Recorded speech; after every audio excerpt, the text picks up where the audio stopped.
Sergio Ramírez y Daniel Ortega fueron compañeros de combate cuando la izquierda derrocó a la dictadura de Somoza en Nicaragua. Luego, Sergio Ramírez fue el vicepresidente de Daniel Ortega. Y cuando perdieron las siguientes elecciones en las urnas, su destino se apartó de golpe.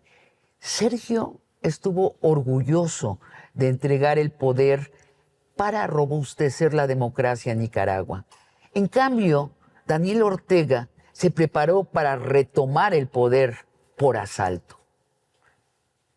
Y cuando retomó por asalto la presidencia, ¿quién se volvió su mayor crítico y cronista?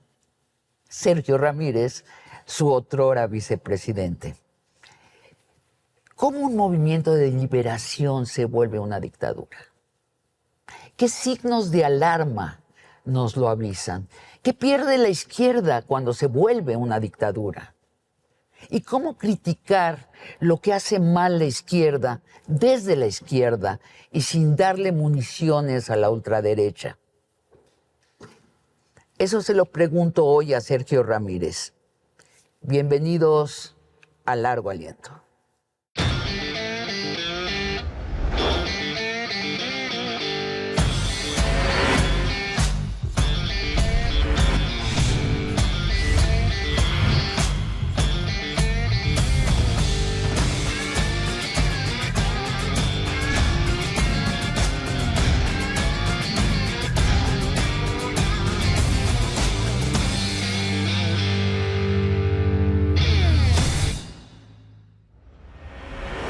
Sergio Ramírez, bienvenido a Largo Aliento.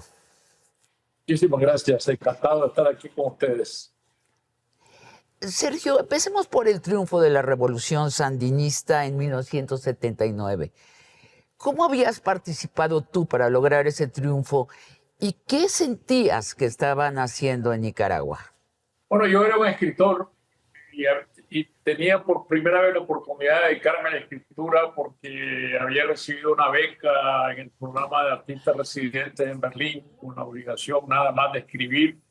Había terminado una novela y de pronto sentí que mi vida de escritor no tenía sentido si yo no ponía atención a mi país, donde una dictadura de 50 años estaba revocada con mucha crueldad, sin ninguna oportunidad de que la democracia pudiera ser restablecida en el país. Y me convencí de que si no era a través de la lucha armada, esta situación no podía cambiar. Y me entregué a la revolución, dejé mi carrera, mi vida de escritor, renuncié a ella por largos años, sustituyéndola por mi actividad dentro de la conspiración que se preparaba la revolución. Y en 1979, pues, logramos el triunfo, abrir las puertas al país, un cambio profundo que trajera justicia, que trajera equidad. Y esa fue la lucha durante 10 años, que como sabemos se vieron luego frustrados. El proyecto de la revolución no resultó en lo que nosotros, quienes entramos sinceramente en las filas revolucionarias, queríamos, y lo que estamos viendo hoy en Nicaragua es una nueva dictadura, igual o peor que la que entonces derrotamos. Sergio, vamos paso por paso en esta historia. Entre 1979 y 1984 gobierna una junta de gobierno en la que estás tú, Sergio Ramírez, Daniel Ortega y Violeta Chamorro. Y se hacen una cantidad de cambios importantes en Nicaragua. Y en 1985, Daniel Ortega y tú ganan la presidencia de Nicaragua. Daniel como presidente, tú como vicepresidente. Te pregunto esto, Sergio. Desde dentro del poder, tú como vicepresidente, ¿percibiste en algún momento que la revolución de izquierda podía degradarse en algo distinto a lo que había prometido ser? Es decir, desde dentro del poder, ¿qué viste tú que quizá el ciudadano común no veía? que hoy te parece un adelanto de la dictadura? Me parece que el gran riesgo de una revolución es su concepción ideológica misma. Es decir, esta convicción de que si no es a través del partido de vanguardia, del partido único, los fines de la revolución no pueden ser llevados adelante. Por lo tanto se termina prescindiendo del pluralismo político que la misma revolución proclamaba. La hegemonía de un partido dominante, de un partido único, acaba con el ejercicio democrático, y el presupuesto del partido único también conlleva el debilitamiento de la opinión pública, del ejercicio de la libertad de expresión, de las libertades públicas, y todo eso abriendo el camino hacia un gobierno autoritario del cual la revolución sandinista no se libró. Sobre todo porque la idea, es decir, la concepción ideológica manda que lo importante es la transformación social y económica de la sociedad y no la democracia. La democracia se termina viendo como un estorbo a los cambios sociales. Y por eso es que la democracia se termina sacrificando. De manera que el hecho de que surja de esta concepción, llegue a surgir un caudillo, no debería nos extrañar. Y de un caudillo que borre todo vestigio democrático y busque cómo introducirse en el poder en nombre de una ideología, que es lo que ha pasado con Ortega. Pero después esa ideología es sustituida por lo único. Lo que gobierna hoy en Nicaragua es una familia, es decir, se sustituyó el partido de vanguardia por la familia, que es el viejo esquema del poder que siempre ha existido en Nicaragua. Sí, ahora, Sergio, las cosas se complican porque la narrativa de la derecha es que cuando ellos no están gobernando y cuando la izquierda es electa al poder y hace cambios hacia la derecha, lo llaman de inmediato comunismo y dictadura. Eso es la estrategia de la derecha. Sienten que ser minoritarios implica que hay una dictadura. Por eso tú conoces la situación en México, que es esa. Gobierna la izquierda, la derecha se queja de que es una dictadura cuando, a mi parecer, lo que está haciendo la izquierda es hacer cambios de izquierda y está preservada la democracia. Por eso es interesante conversar contigo y que nos hables puntualmente de cómo un movimiento social revolucionario se puede transformar en dictadura. Entonces llego a la siguiente fecha. En 1990 el sandinismo pierde la presidencia en las urnas y entrega el poder. En ese momento tú te sientes orgulloso de entregar el poder. ¿Por qué? Bueno, me parece que la revolución en Nicaragua tuvo dos grandes momentos. El 19 de julio de 1979, cuando conquista el poder por medio de las armas y derroca a la dictadura de Somoza, y se abre la oportunidad para el país de cambios profundos como en ningún otro momento de su historia. Y luego, 10 años después, cuando en el 10 de enero de 1990, el Frente Sandinista pierde las elecciones, en unas elecciones democráticas donde los votos fueron debidamente contados, y decide entregar el poder a quien ha ganado estas elecciones, sin ninguna resistencia ni ninguna discusión. Este es otro gran momento, es decir, una revolución armada que entrega el poder por medio de los votos. Y me parece que aquí está una de las grandes claves de lo que es la historia contemporánea de América Latina. Es decir, no puede extrañarnos que en un régimen democrático haya dos fuerzas confrontadas, una de derecha y una de izquierda. Para eso es la democracia, ¿no? Para dilucidar quién gana el poder por medio de los votos. Si los votantes eligen a la izquierda, o eligen a la derecha, esa es decisión de los votantes. Un gobierno de izquierda llega al poder, los de la derecha dirán que este es un gobierno comunista. Pero vendrán otras nuevas elecciones y en igualdad de circunstancias se volverán a medir las fuerzas políticas, volverá a surgir el voto popular y ganará quien tenga la mayoría electoral.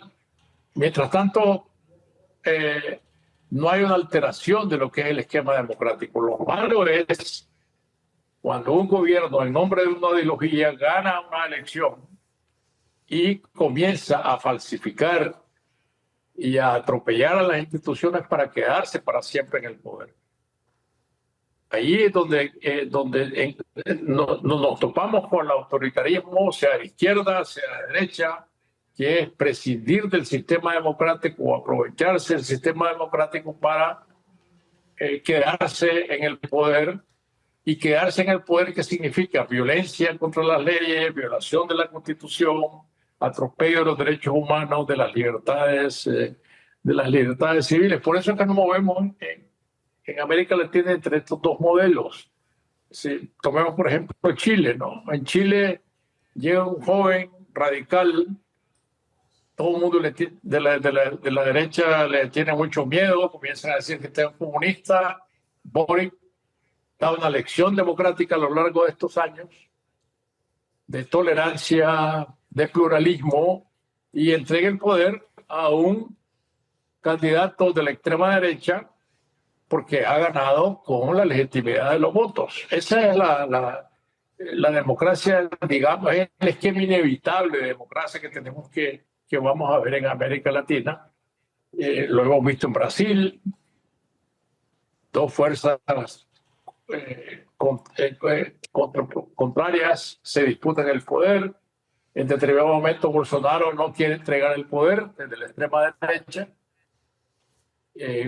busca dar el golpe de Estado y ahora está en prisión. Claro, los bolsonaristas toman el Congreso a la fuerza. Claro, y eso es lo que tiene que ocurrir. Ese es un delito político que tiene que ser castigado, es decir, atentar contra la democracia misma. Y tenemos un gobierno de izquierda que respeta las reglas institucionales, como el gobierno de Lula, y a lo mejor va a ser reelecto dentro de las reglas de la democracia. Eso me parece a mí que es lo deseable en la América Latina, pensar que no vamos a tener a una izquierda derecha y a una derecha contrapuesta en las urnas electorales. Eso sería una negación misma de la democracia. Sergio, pero te lo pregunto sabiendo que eres un hombre de izquierda, de convicciones, de que el camino para mayor justicia social sí es la izquierda. ¿Qué hacemos los de izquierda cuando la derecha ha tomado como estrategia en el mundo que habla en español decir que todo cuanto sea de izquierda es dictadura? Todo. Acusa continuamente de dictadura a todos los regímenes de izquierda. Bolsonaro acusó a Lula de ser un dictador. Al mismo Boric, cuando tomaba alguna decisión, lo llamaban dictador. O sea, ¿qué debe de hacer entonces la izquierda para salir de esta falsificación de un relato que confunde mucho a la gente? Bueno, lo que a la izquierda le corresponde es mantener su mayoría electoral. Es decir, la derecha va a tener sus altavoces, va a usar las redes sociales de manera de voz, como sea. Igual, si la derecha está en el poder, la izquierda va a tratar de deteriorar la posición política de la derecha. Pero yo repito, mientras todo se resuelve en las urnas electorales, el discurso político, por altisonante que parezca, es legítimo dentro de una democracia, mientras esto no lleve a sonadas o atentados contra el poder mismo que se salgan de los márgenes de la ley. Pero pensar que no vamos a escuchar voces disonantes, acusaciones festinadas o falsas, aunque sean, eso no tiene nada que ver con la defensa del sistema democrático, tal como el sistema democrático debe operar. Déjame intentar traducirte, me dices si me equivoco.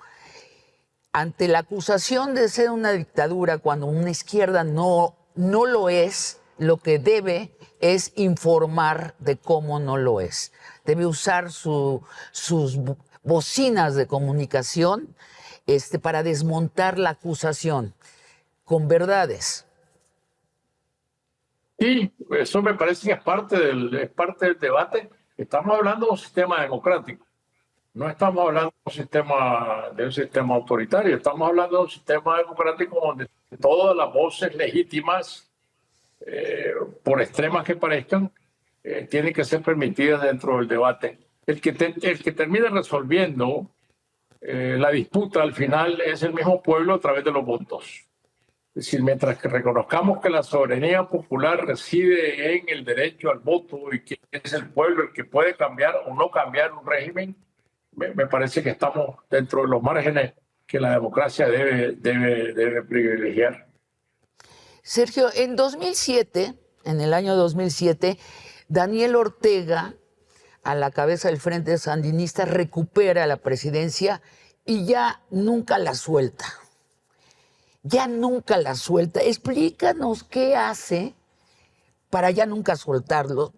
Desde entonces gana todas las elecciones. En Nicaragua hay elecciones, pero no son elecciones de verdad. ¿Cómo distingues elecciones que no son de verdad? Lo otro que me parece que hace es que cambia la Constitución para permitir eso, la reelección indefinida. ¿Qué más hace Ortega para fingir una democracia que se vuelve dictadura? Bueno, lo que pasa es que en este caso ya, como en el de Nicaragua actualmente, después de 20 años de poder que tiene Ortega desde que llegó en el año 2006 a la presidencia, es una falsificación constante de los instrumentos constitucionales y legales. Es decir, una reforma tras otra de la Constitución, cada vez más festinada.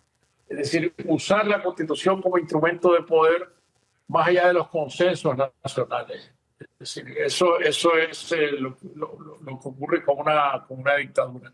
Las últimas reformas que se han aprobado en la Constitución de Nicaragua el año pasado determinan que existe un órgano supremo del país, que es la Presidencia de la República, en forma de una copresidencia, que es la cosa más extraña que se puede pensar de una Constitución.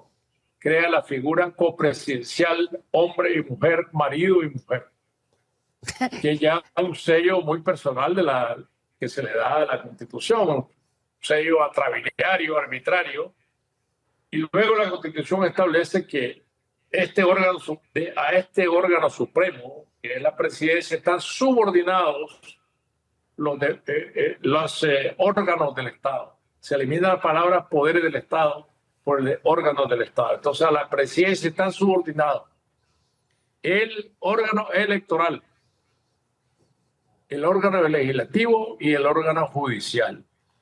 Es decir, esto es inaudito. O sea, ya formalmente, como en una monarquía, ya oficialmente todo depende de esta pareja presidencial. De una cabeza, de un poder bicéfalo. Y existe esta subordinación ya institucional. ¿Esto qué quiere decir? Que los jueces electorales obedecen a la presidencia. Por lo tanto, ¿quién va a contar los votos? Los va a contar la presidencia. El Poder Judicial, el órgano judicial obedece a la presidencia. ¿Quién en última instancia va a dictar las sentencias judiciales? La presidencia. Aún en los casos de derecho privado. ¿Y quién hace las leyes? Pues si el órgano legislativo está subordinado a la presidencia, pues la presidencia hace las leyes. Es decir, es un absolutismo institucional, pero ni siquiera es una monarquía constitucional, porque las monarquías constitucionales precisamente respetan la división de poderes y el equilibrio de poderes. Y aquí en Nicaragua eso ha desaparecido completamente. Entonces, bajo la presidencia se encuentran los órganos electorales, judiciales, legislativos y además el ejército, la policía y todo lo que sean órganos del Estado. Sergio, A la vuelta de una pausa te quiero preguntar si el pueblo de Nicaragua vive ahora mejor con la izquierda convertida en dictadura. Volvemos luego de una pausa. ¿Podrías abstraer los puntos sin retorno en que Daniel Ortega se va volviendo dictador? Digamos, los 3 puntos sin retorno. Bueno, primero, cuando Ortega regresa al poder en 1906, lo hace no porque haya reconquistado el voto popular que se perdió en 1990, sino porque hace un pacto con el caudillo liberal corrupto Arnoldo Alemán para reformar la Constitución y permitir que la mayoría que la Constitución determina para ganar las elecciones sea rebajada de acuerdo a las necesidades de Ortega. Ortega nunca logró obtener más del 40% del voto, 30 y tanto por ciento del voto, y en el 2006 gana las elecciones con 38%. Sergio Ramírez, muchas gracias por esta conversación. Hay quien piensa que la izquierda puede lograr en dictadura más rápido la justicia social. Por eso te preguntaba al terminar del pasado bloque si hoy la gente en Nicaragua vive mejor que en la anterior dictadura, en la de derechas. Quizá algunos datos te pueden definir si existe en Nicaragua una mejoría en el estado de bienestar de la población o no. 1 millón de nicaragüenses estamos fuera.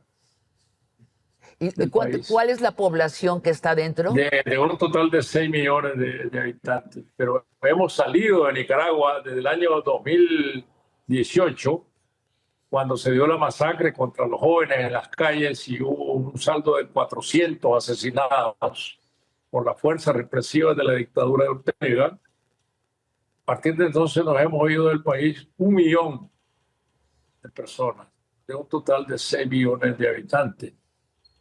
Es decir, es una gente que, como se dice, se ha votado con los pies en este enorme éxodo hacia Estados Unidos, Costa Rica, España, México y muchos otros muchos otros países. En segundo lugar, Nicaragua es un país que vive bajo el miedo. Ningún órgano independiente de comunicación, periódico, radio, televisora o plataforma de noticias funciona dentro de Nicaragua. Han sido expulsados, han tenido que huir del país un total de 600 periodistas. La mayoría de ellos viven en Costa Rica. Y los medios de comunicación que funcionaban dentro de Nicaragua funcionan hoy dentro de Costa Rica y se transmiten por medio de las plataformas de las redes sociales. Entonces, estos 2 factores nos pueden explicar si se vive mejor bajo una dictadura o se vive mejor bajo una democracia. En Nicaragua las cuentas macroeconómicas no van mal. Si nosotros las comparamos con las de Cuba, por ejemplo, en Nicaragua no hay desabastecimiento en los mercados. No hay escasez de productos, no hay colas, pero la distribución del ingreso es muy injusta. Es decir, compren lo que tienen con qué comprar y existe una gran marginalización social de la población. Por solo hablarte de la estructura del empleo, en Nicaragua el 60% de la población depende de empleos informales. Eso quiere decir que la inmensa mayoría de la población vive de la busca y de la rebusca. Empleo informal quiere decir tener un taller de reparación de calzado o vender agua helada en las calles o globos de colores en las calles. Los semáforos están llenos de niños, de hombres, de mujeres que venden todo lo que pueden porque el empleo sigue siendo informal. Es decir, una canasta básica, para comprar la canasta básica de productos esenciales, una familia necesita 5 salarios. Sí, un solo salario no puede comprar una canasta básica.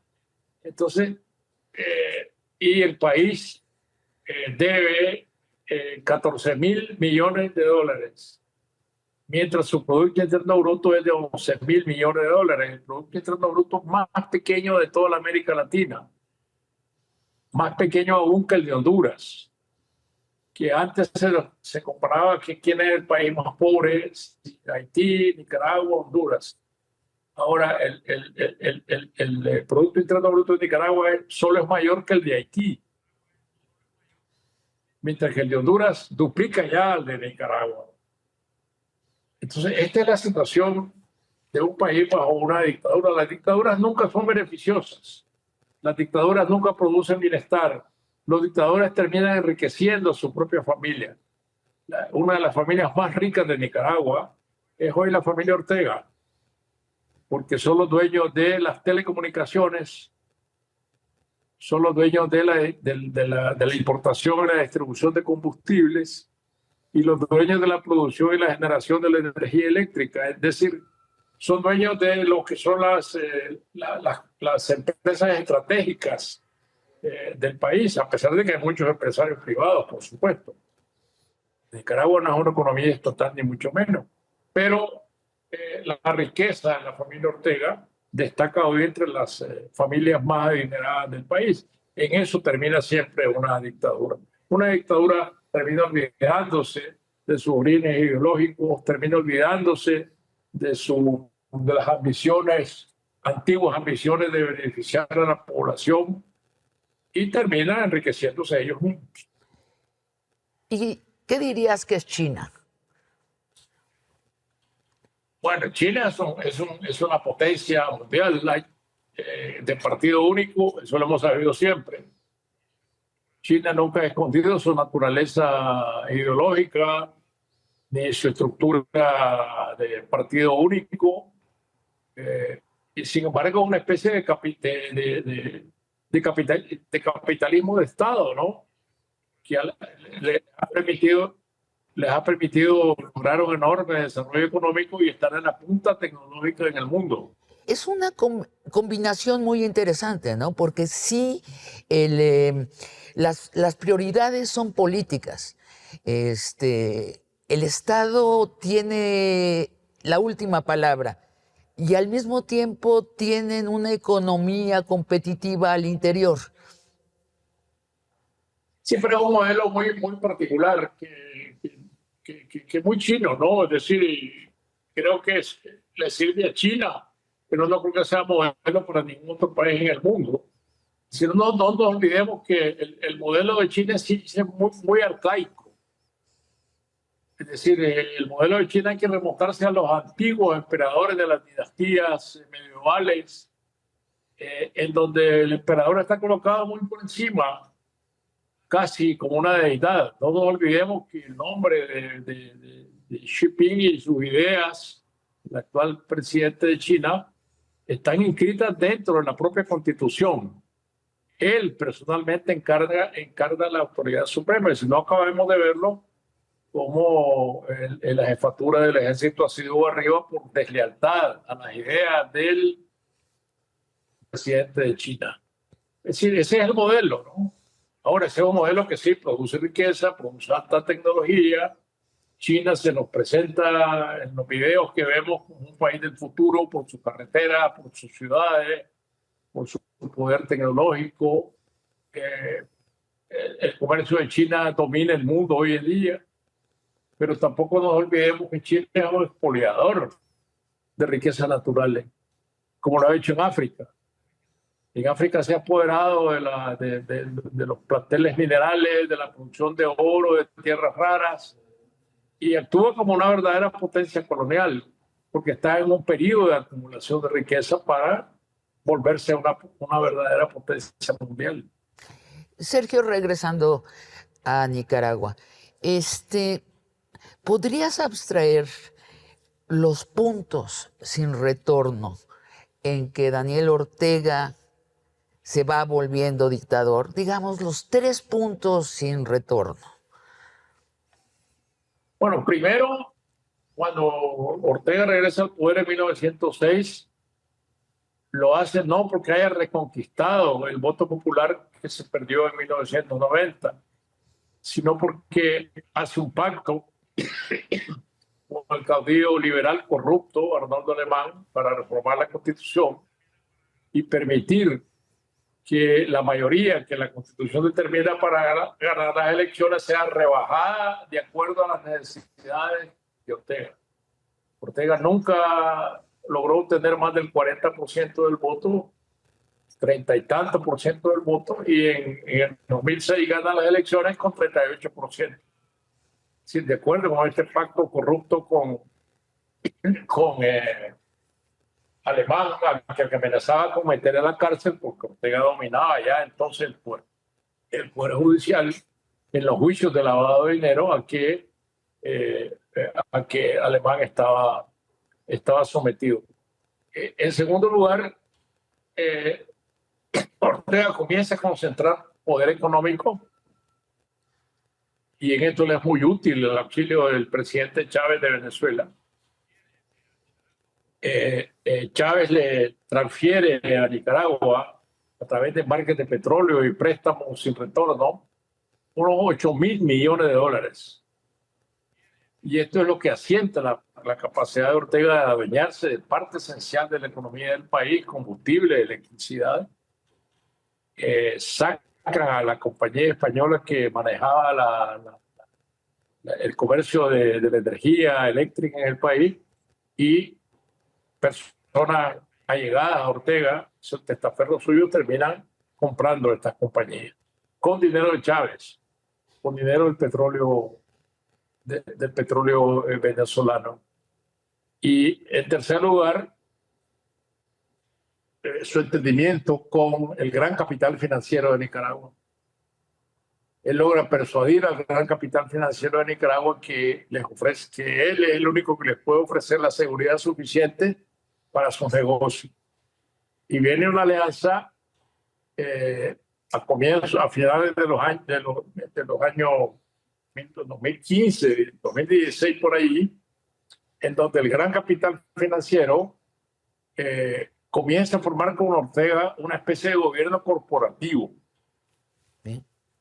Si la empresa privada está sentada en las reuniones de gabinete donde se toman las decisiones estratégicas del país. Esto se rompe en el 2018 porque el país estalla en el 2018 por la inconformidad de la gente con el modelo político, con la pobreza, con la opresión política, y se pasa llevando el pacto con la empresa, con el capital financiero. Y bueno, yo supongo que otros dos momentos es cuando la Constitución se cambia para permitir la reelección indefinida y la otra es el uso del ejército contra la gente en las calles. Exacto, pero primero es el uso del ejército de la gente contra la gente en las calles, del ejército y de las fuerzas paramilitares, de enmascarados que armados con fusiles de mira telescópica comienzan a asesinar a los jóvenes a lo largo del año 2018, a reprimir las manifestaciones populares multitudinarias que se dan en el país en contra de la dictadura. Y luego este proceso de reformas constante que se hace en la Constitución para irla moldando a las necesidades de la familia Ortega Murillo culmina con las reformas del año pasado que crean la presidencia como órgano supremo en una de dos personas. En este largo camino tú sigues escribiendo y sigues escribiendo sobre la revolución. ¿Por qué no ponerte a escribir cuentos de ciencia ficción o fantasías románticas o fantasías metafísicas en un departamento de Madrid o de París? Después de todo, eres un escritor muy famoso en el mundo que habla en español. Te pido tu respuesta a la vuelta de una pausa. Tienes que escribir un libro con esa línea, ¿no? Así, pero completamente del día en que ustedes se dieron la mano al día en que te quita tu casa en Nicaragua. ¿Lo vas a hacer? Pues no lo sé. No lo sé, realmente no. Eh, no lo he pensado, la verdad. ¿No? Y hasta ahora, la verdad es que no me ha resultado atractivo Ortega como personaje, más atractivo como personaje de novela su mujer, ¿no? Sergio, cerraba el último bloque con una pregunta sobre ti como escritor. Antes te pido, porque creo que eso nos va a servir mucho para entender por qué escribes lo que escribes, que nos describas esta monarquía de dos cabezas que sucede en Nicaragua, de una pareja que manda. ¿Nos puedes contar más cómo funciona esta dictadura de dos cabezas? Bueno, funciona como dentro de una novela. Yo creo que muchas veces la realidad es más imaginativa que la propia obra de ficción, ¿no? Y nos entrega modelos, nos entrega personajes que ya están casi terminados, como los termina de moldear la realidad. Es una historia muy extraña la de Nicaragua, y que comienza desde algo que me parece importante recalcar, cómo la historia de la revolución ha sido reescrita Mm. totalmente para acomodarse a la propaganda que de sí mismos quieren hacer, quiere hacer la pareja presidencial. Hoy en día, los grandes héroes de la lucha contra Somoza son Ortega y su esposa. No existe nada más. Todos los demás han sido borrados de la foto, como así Stalin, que cada vez que mandaba a ejecutar o a meter en un campo de concentración a alguien, lo borraba de la foto hasta que él iba quedando solo, ¿no? Hasta que quedaba solo en la foto. Esto ha ocurrido en Nicaragua. Hoy en día la historia oficial le cuenta que se imparten las escuelas y manuales escolares, programas de televisión, en las plataformas de propaganda de la dictadura. Ortega estuvo en todos los frentes de guerra al mismo tiempo.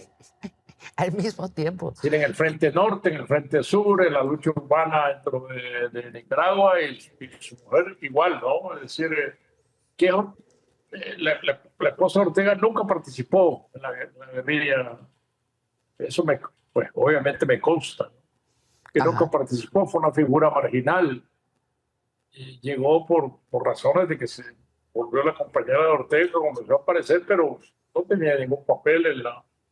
Y hoy en día, pues todos los que participaron de aquella lucha están olvidados o presos o ¿Cuál muertos. es la ascendencia que tiene ella sobre Ortega?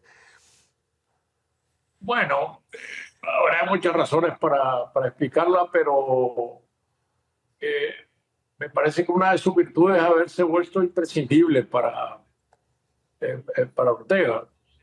Y me parece que un momento muy crucial, no podemos olvidar, es cuando la hijastra de Ortega, Zoila América Ortega, que vive hoy en el exilio en Costa Rica, lo denuncia por los abusos sexuales y entonces ella se pone absolutamente del lado de Ortega, sacrifica a su hija por el poder político. Esto también es de novela.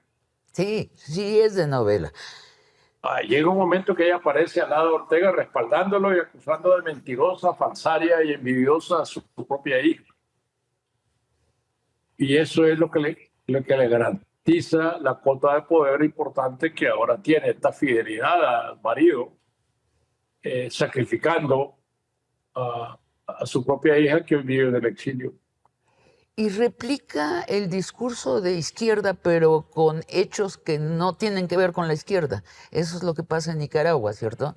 La izquierda es una gran falsificación de Nicaragua. Para mí, igual, es decir, eh, los métodos que Ortega utiliza de opresión, de represión, de supresión de la libertad de prensa, son los de un gobierno de derecha. Yo creo en izquierda democrática, ¿no? Yo creo en la en la solidaridad con el prójimo, en la redención de los más pobres, en que el Estado debe apoyar a los que no tienen nada, que el Estado no puede ser imparcial en una situación de injusticia económica. Por supuesto que eso es parte de mis convicciones esenciales, las adquirí a los 17 años y no lo voy a cambiar nunca. Pero la izquierda se puede volver discurso retórico nada más. Y por encima de ese empaque retórico del discurso antiimperialista, militante, lo que hay debajo es un régimen de opresión atroz, como el de cualquier dictadura de derecha. Entonces, mientras, es decir, el sacrificio de los mecanismos democráticos nos va a demostrar si un gobierno es verdaderamente fiel a los principios que inspiraron a una revolución. Te preguntaba por qué, siendo un escritor famoso, muy famoso en el mundo que habla en español, sigues escribiendo sobre la revolución. ¿Por qué no te pertrechaste en tu departamento de Madrid o te moviste a Londres o a París y te pusiste a hacer fantasías metafísicas o románticas? ¿Por qué? ¿Por qué seguir hablando de ello? Yo en primer lugar me defino como un escritor realista, como que no puede prescindir de la realidad y de las anormalidades de la realidad. Es decir, a mí me parece que cuando hablamos de América Latina de realidad, estamos hablando de la realidad política.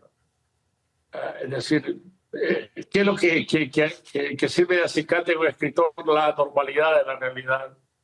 Si el hecho que haya dictaduras atroces, abusos de poder, violación de los derechos humanos, eso es lo que llama a la sensibilidad del escritor.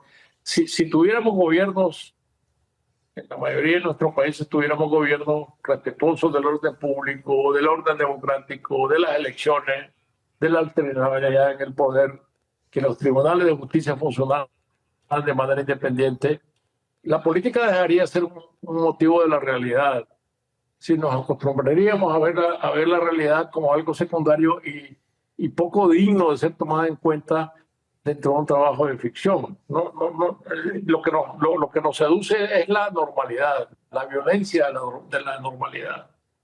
Y si vamos a la obra de la inmensa mayoría de los escritores latinoamericanos, desde García Márquez a Vargas Llosa, a Carlos Fuentes, pues lo que está presente es la realidad de América Latina, de injusticia, de desigualdad, de abuso político, de corrupción. Todos esos son los elementos de la novela latinoamericana. Pero de todas maneras yo creo que un escritor tiene que hacer uso de su propia libertad creadora y elegir sin prejuicios los temas a los que debe dedicar sus novelas. Yo escribo sobre la realidad, pero también escribo novelas que no tienen que ver directamente con la realidad de Nicaragua. Mi último libro publicado, que se llama El Caballo Dorado, es un libro de imaginación que no está directamente ligado a lo ocurrido a lo que ocurre en Nicaragua, como si lo está mi novela Tongolele no sabe bailar. Pero yo creo que no sabía bailar. Yo creo que esta libertad de escogencia es lo que constituye la esencia de un escritor. Y Sergio, la ironía en toda tu obra. ¿Por qué la ironía? Seguramente sabes por qué Es una estrategia la ironía, ¿cierto? ¿Por qué la ironía? Yo disfruto mucho del humor. A mí me parece que la literatura sin humor es una literatura seca, poco comestible, digerible. El humor es el que pone el punto en que la literatura comienza a atraer al lector, por un lado, ¿no? Y por otro lado sirve como una toma de distancia frente al drama que nosotros vivimos todos los días, a la atrocidad. La intermediación del humor sirve para mirar con cierta distancia lo que está ocurriendo sin comprometerse retóricamente con las situaciones que uno busca como narrar. Entonces, para mí el humor del cual se desprende la ironía es una cosa natural, está allí de por medio y yo no puedo prescindir de ella. Me parece que yo sería otro tipo de escritor muy distinto si no empleara este instrumento del humor, que además me viene de mi propia familia, ¿no? Todos mis tíos eran músicos, solo mi padre de esa familia no era músico, mi abuelo era músico, formaba una orquesta popular, tocaba en la iglesia, tocaba en la barrera de toros, tocaba en las procesiones. Y antes de subir a la iglesia a tocar el rosario a las 6 de la tarde se reunían en la tienda de mi padre, que quedaba junto a la iglesia, frente a la plaza principal del pueblo, donde yo nací, Mazatepe. Y 2 o 3 horas pasaban un solo jolgorio de conversación, riéndose de la gente, del que pasaba, contando bromas, historias picantes. Pero lo que yo aprendí de ello, lo más importante es que lo primero que hacían era reírse de ellos mismos. Y ahí yo aprendí que no existe el verdadero humor si uno no aprende a reírse de uno mismo, de sus propias desgracias, de sus propios defectos. Y este es mi sentido verdadero del humor. Para redondear la línea biográfica de la entrevista, pues digo que Ortega te persigue, te vuelve su mayor crítico y te persigue, te persigue, te persigue. Finalmente te acusa de incitación al odio, te fuerza al exilio. Estás tú de viaje y te dice ya no puedes regresar, te quita tu nacionalidad nicaragüense, que eso sí es como de comedia, ¿no? O sea, al principal escritor nicaragüense, el dictador nicaragüense le quita su nacionalidad, te quita hasta tu casa de Nicaragua, te la confisca. Ese hombre al que tú ayudaste a subir al poder te persigue, te expulsa de tu patria, te declara traidor a la patria, te quita tu casa en la patria. Tienes que escribir un libro con esa línea, ¿no?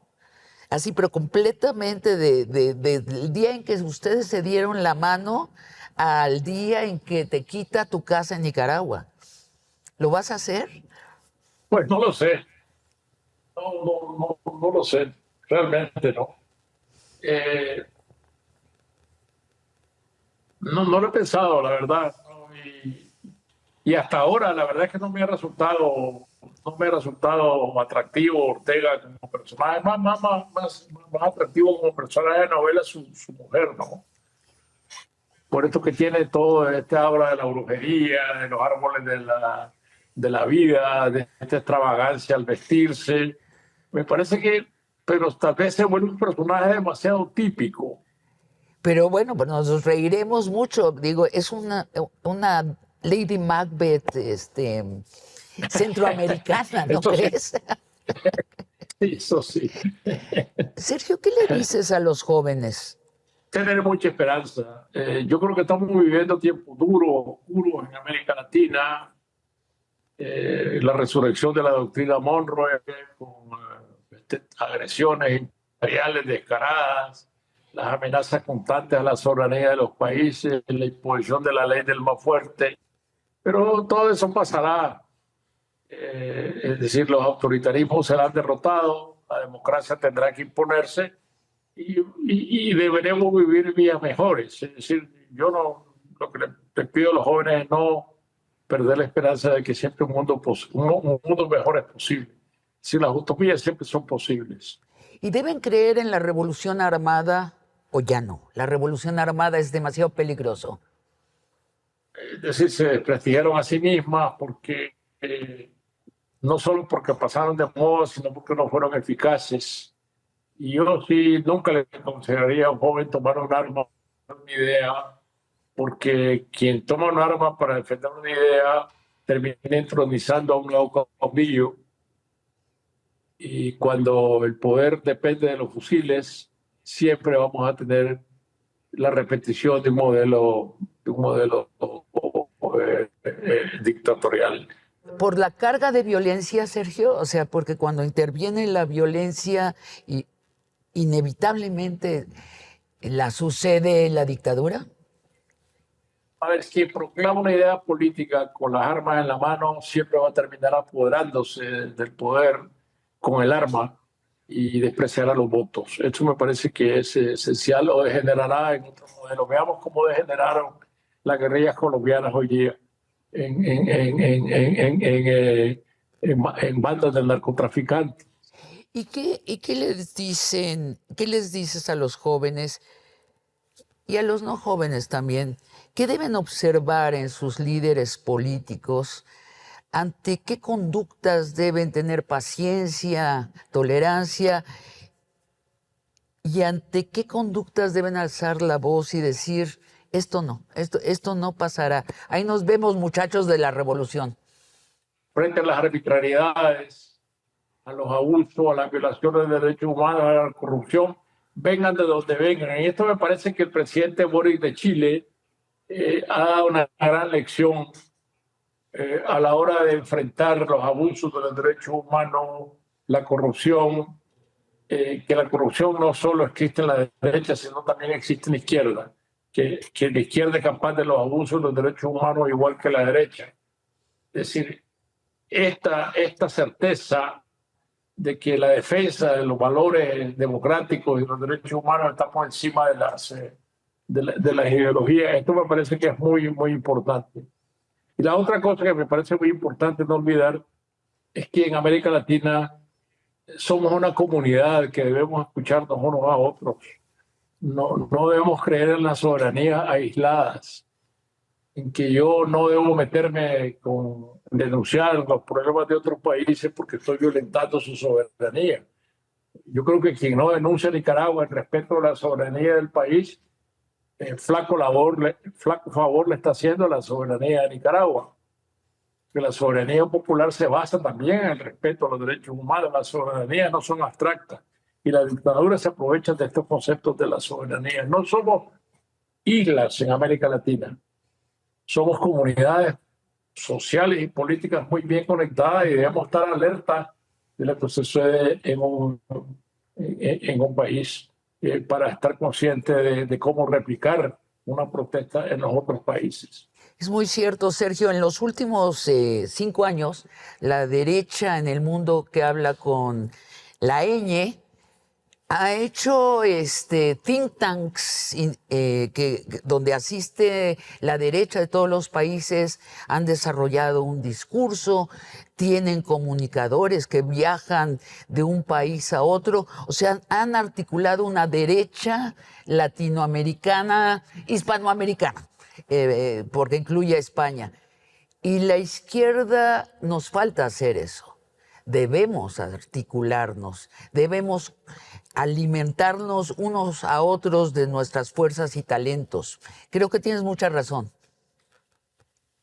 Sí, bueno, y a la izquierda entender que no se trata solo de un problema de quién es más fuerte en la propaganda, sino de quién es más fuerte en la convicción de la gente de quién gobierna mejor.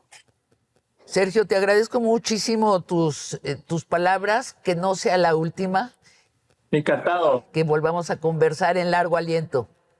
Muchísimas gracias. Y a ustedes, amigos y amigas, los espero la próxima semana en otra conversación de largo aliento.